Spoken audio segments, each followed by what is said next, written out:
Hey, my name's Ben. I'm a Brazilian Jiu-Jitsu blue belt from Brighton in the south coast of England. Having just turned 22, I decided it would be a good idea to fly on my own over 3,000 miles to Trenton, Ontario in Canada to train at Limitless Jiu-Jitsu under Jordan Pressinger. And I'm glad he did, because it was really nice getting to know Ben and really fun smashing him. He did a commentary of his perspective on his channel, so make sure to check that out. Ben is doing the right thing by using his T-Rex arms to prevent me from grabbing his head. To negate his frames, I pop up to knee on belly and loop my arm underneath his neck for the darce. Ben made the mistake of going to his side where it'd be easier for me to lock up. Lately, I've been enjoying finishing darces from my guard, very similar to an arm and guillotine. I may change my mind in the future, but right now it's my favorite way to finish a darce. I also hired Ben to edit and animate for me, which means more content, more consistent content, and better quality content. This is made possible through my sponsors and through my patrons. Watch the mistake Ben makes trying to pass. There's way too much space for the underhook and I can easily loop my arm in. Let's look at a couple of key points here. My right arm prevents Ben from grabbing my head, and my left arm has a nice deep grip cupping his side. I want to pull Ben forward so his weight goes forward rather than on me, so I can more easily get to my knees. This is another crucial detail. I cannot let Ben point his right knee towards me, which he's trying to do. I must address that before trying to advance position. Having his knee towards me will prevent me from getting to my knees. I'm in a position where I could easily get to mount, but Ben brings his head towards me, so I grab it for the guillotine, but I've been doing a lot of those lately and I want to give you guys variety, so I go to the triangle and then to the armbar. And watch this little scramble. Ben was not going down easy, which made for a very entertaining roll. Wrist control is everything to maintain an armbar while someone's trying to escape, so I adjust my grips as he adjusts and he ultimately ends up in my triangle. I grab my shin to control Ben's posture and then loop my arm underneath his arm to get me to a 90-degree angle, which will make for an even tighter triangle. These awesome no-gi sets you see Ben and I wearing were provided by the sponsor of today's video, Matsuru Canada.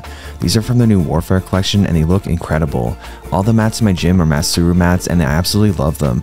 I chose them for a reason. They're amazing quality and they're reasonably priced. If you're looking for quality gis, no-gi sets, or mats, check out matsuru.ca and use my code Jordan15 for 15% off your order. So I have Ben in mounts and I should have been looking to get my arms underneath his arm quicker, because with free access to do what he wants with his hands, he's able to escape using a kipping mount escape, where he pushes my hips with his hands and shakes to get his knees in front of my hips.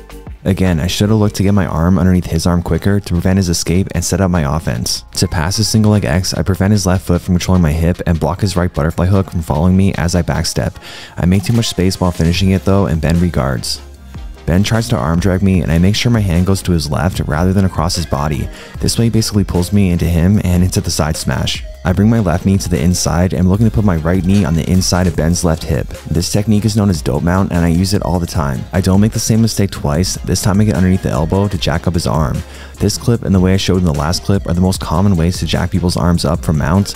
It's important to get their arms up high so they can't defend, and it also opens up offense like arm triangle chokes and allows you to come up to a high mount, which has a ton of submission options like arm bars and triangles. Ben tries for a rolling Kimura and I end up in this berimbolo type position, which turns into more of a scramble, and as you guys know, whoever gets their hips higher will win the scramble.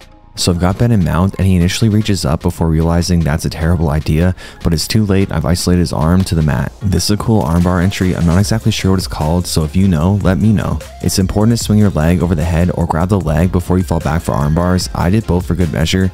Both prevent your opponent from being able to bridge into you and get to their knees. It's a lot easier for them to escape on their knees than on their back. Like I said, wrist control is so important to prevent armbar escapes and to be able to finish from different angles. Ben held out a long time here, which is fine because I have his safety in mind, but not everyone out there does. If you can finish slow, you can finish fast. There's no need to crank submissions. One thing that's really important to me is promoting safe training and positive jiu-jitsu culture. Let's just watch this knee bar because it's super cool and then I'll explain it.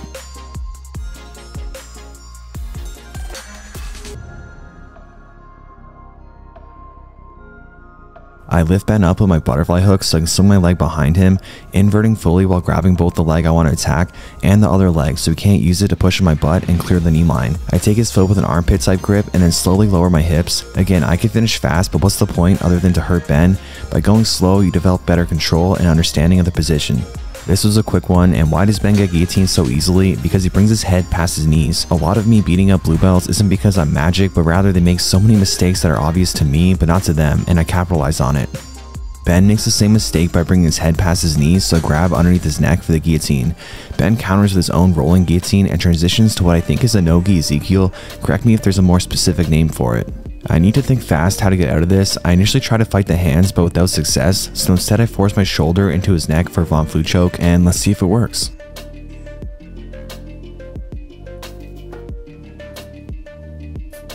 today was not the day, and if I ever do get submitted on camera, you have my word, I'll post it. I have Ben almost in an armbar, but I need to get my right leg out from underneath him. Ben would be wise to keep his weight on that leg and prevent it from going over his head. There's a myth that you shouldn't cross your feet in an armbar, but that only really applies from armbars from your guard when they have top position. But even then, it's sometimes useful to maintain control if the arm isn't yet extended. It can be useful too in triangle armbars, so we need to stop spreading that myth around. I'm just going to fast forward this part because nothing super interesting happens and I've got things to do. This next sequence demonstrates so well the importance of a good bite to finish chokes properly. If I were to try to finish from here, there's too much of a gap. This is not a good bite, so I adjust my arm to get a deeper bite on the neck. Now watch how I demonstrate how with a good bite, you don't even need to lock your hands up.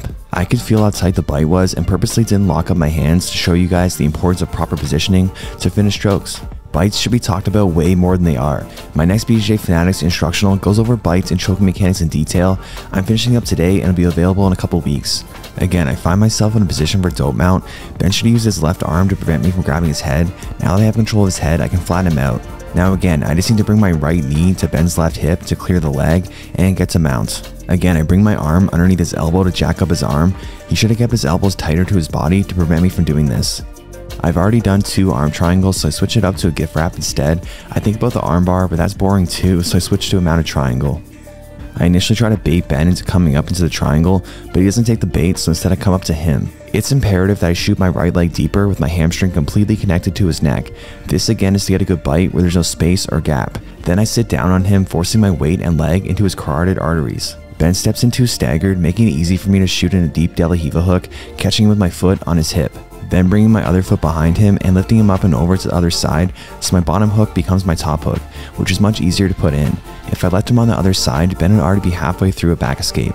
I'm running out of time for another submission, so I try for a body block squeeze, but Ben holds out. Again, check out his commentary of this roll on his channel. I'll pin his comments so you can easily see his account. Again, thank you Matsuru for sponsoring this video and hooking us up with these awesome no-gi sets. And if you're still here, please leave a comment or a fist bump, and I'll see you guys next time.